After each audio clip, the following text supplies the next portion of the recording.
এটা তো আপনারা সবাই জানেন, গতকাল যে ছাত্র সমাবেশ হয়েছিল সেই ছাত্র সমাবেশে যেখানে সুপ্রিম কোর্টের রায় আছে যে কোনো ছাত্র সংগঠন যদি তারা শান্তিপূর্ণ মিছিল করে সেই মিছিলকে আটকানো যাবে না, সেখানে পুলিশ কাল নির্মমভাবে লাঠি চালিয়েছে, কাঁদানি গ্যাস চালিয়েছে।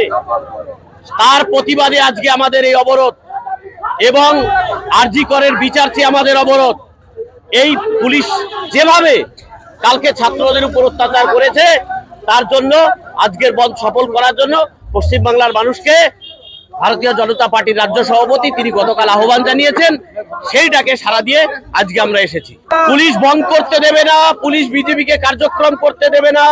পুলিশ যখন শান্তিপূর্ণ মিছিল আটকাবে আসামিদের ধরতে পারবে না, আসামিদের আড়াল করবে, চোরদের আড়াল করবে, ধর্ষণকারীদের আড়াল করবে। এটা হচ্ছে পুলিশের কাজ। কেন গাড়ি নিয়ে কালকেই তো ঘোষণা হয়েছে, সবাই জানে এবং এটা শুধু আমাদের জন্য নয়, এটা পশ্চিমবাংলার মা বোনেদের জন্য। যে পুলিশটা এসে তর্ক বিতর্ক করছে তারও মা বোন আছে, যে গাড়িওয়ালা এসেছে তারও মা বোন আছে, তাদেরও ভাবা উচিত। আমি নিজে গত পরশুদিন বিষ্ণুপুরে যে ঘটনার সাক্ষী ছিলাম, ভয়ঙ্কর ঘটনা, পুলিশ কি করছে। তাই আমরা বলছি সবাইকে যে আপনারা সবাই এই বন্ধে সামিল হন, নইলে পশ্চিমবাংলা এমন ভয়ঙ্কর জায়গায় নিয়ে যাচ্ছে এই পুলিশ, এই চটিচাটা পুলিশ, সবার মা বোন অত্যাচারিত হবে আগামী দিনে। তাই সবাইকে আহ্বান করছি।